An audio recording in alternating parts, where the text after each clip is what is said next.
ನಮ್ಮ ಹ್ಯೂಮನ್ ರೈಟ್ಸ್ನ ವಿಶ್ವ ಮಾನವ ಹಕ್ಕುಗಳ ಜಿಲ್ಲಾ ಅಧ್ಯಕ್ಷರಾಗಿ ಇಲ್ಲಿವರೆಗೂ ಕೆಲಸ ನಿರ್ವಹಿಸಿರ್ತಕ್ಕಂಥ ಮಂಜುನಾಥ್ ಅವರು ಕೂಡ ಈ ಒಂದು ವೇದಿಕೆಯಲ್ಲಿ ಆಸೀನರಾಗಿದ್ದಾರೆ. ಅವರಿಗೆ ಸ್ವಾಗತವನ್ನು ಬಯಸ್ತಾ ಇದ್ದೀನಿ. ಹಾಗೂ ವೇದಿಕೆಯಲ್ಲಿರುವ ನಮ್ಮ ಸಂಘಟನೆಯ ಕಾರ್ಯಾಧ್ಯಕ್ಷರು, ತಾಲೂಕು ಅಧ್ಯಕ್ಷರು ಮತ್ತು ಹೋಬಳಿ ಮಟ್ಟದ ಪದಾಧಿಕಾರಿಗಳೇ, ವರ್ಷದಿಂದ ನಾನು ದಾವಣಗೆರೆ ಜಿಲ್ಲೆಯ ವಿಶ್ವ ಮಾನವ ಹಕ್ಕು ಆಯೋಗದ ಜಿಲ್ಲಾಧ್ಯಕ್ಷನಾಗಿ ಆಯ್ಕೆಯಾಗಿ ಅಥವಾ ನೇಮಕಗೊಂಡು ನಾಮಕರಣವಾಗಿ ನಮ್ಮ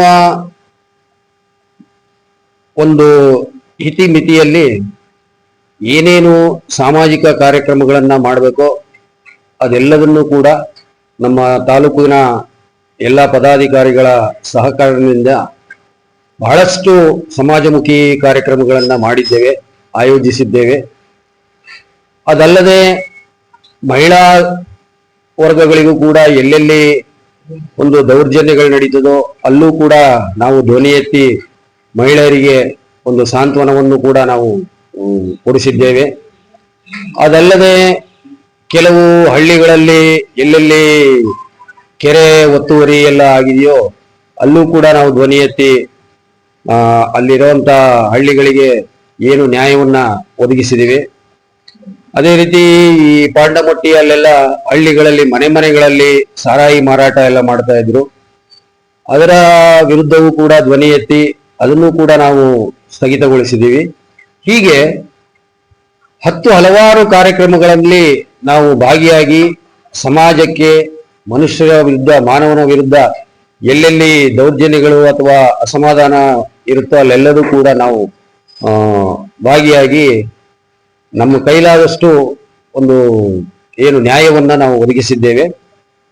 ಸೊ ಇನ್ನು ಮುಂದೆ ಈ ಒಂದು ನಮ್ಮ ಸ್ಥಾನಕ್ಕೆ ಹೊಸದಾಗಿ ಶ್ರೀಯುತ ರುದ್ರೇಶ್ ಗೌಡ್ರು ಅವರು ನೇಮಕವಾಗಿದ್ದಾರೆ. ಅವರಿಗೆ ನಾನು ತುಂಬು ಹೃದಯದಿಂದ ನನ್ನ ಜಿಲ್ಲಾಧ್ಯಕ್ಷ ಸ್ಥಾನವನ್ನ ಅವರಿಗೆ ಹಸ್ತಾಂತರಿಸುತ್ತಿದ್ದೇನೆ. ನಮಸ್ತೆ. ಇವತ್ತು ವೇದಿಕೆ ಮೇಲೆ ಜಿಲ್ಲಾ ಮಹಿಳಾ ಅಧ್ಯಕ್ಷರಿಗೆ ಇವತ್ತು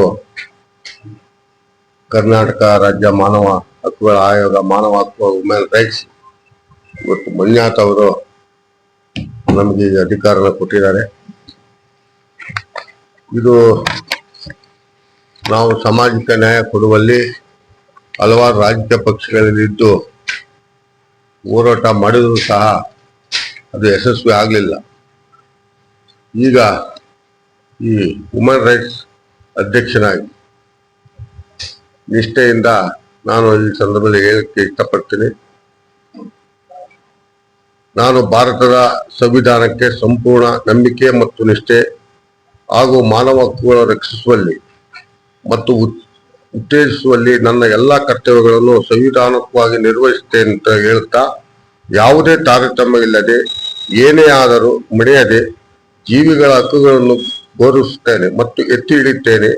ಪ್ರತ್ಯಕ್ಷವಾಗಿ ಪರೋಕ್ಷವಾಗಿ ನನ್ನ ವಿಚಾರಗಳಿಂದ, ಮಾತುಗಳಿಂದ ಅಥವಾ ನಡವಳಿಕೆಯಿಂದ, ಕೃತ್ಯಗಳಿಂದ ಬೇರೆಯವರ ಮಾನವ ಹಕ್ಕುಗಳನ್ನು ಉಲ್ಲಂಘಿಸುವುದಿಲ್ಲವೆಂದು ಈ ಮೂಲಕ ಹೇಳ್ತಾ, ಮುಂದೆ ಜಿಲ್ಲೆಯಲ್ಲಿ ಇದು ಮಹಿಳೆ ದೌರ್ಜನ್ಯಗಳಿರ್ಬೋದು, ಬಾಲ ಕಾರ್ಮಿಕರ ಸಮಸ್ಯೆ ಇರ್ಬೋದು, ಪೋಕ್ಸ್ ಕಾಯ್ದೆ ಕೇಸ್ ಇರ್ಬೋದು, ಅಥವಾ ಪರಿಶಿಷ್ಟ ಹಿಂದುಳಿದ ಅತಿ ಬಡವರಿಗೆ ಮೇಲೆ ದೌರ್ಜನ್ಯ, ಜೀತತಾಳ ಪದ್ಧತಿ ಮತ್ತು ಈ ರಾಜಕೀಯವಾಗಿ ಏನು ಪರ್ಸೆಂಟೇಜು, ಕಾಮಗಾರಿಯಲ್ಲಿ ಕಳಪೆ, ಇವನ್ನೆಲ್ಲ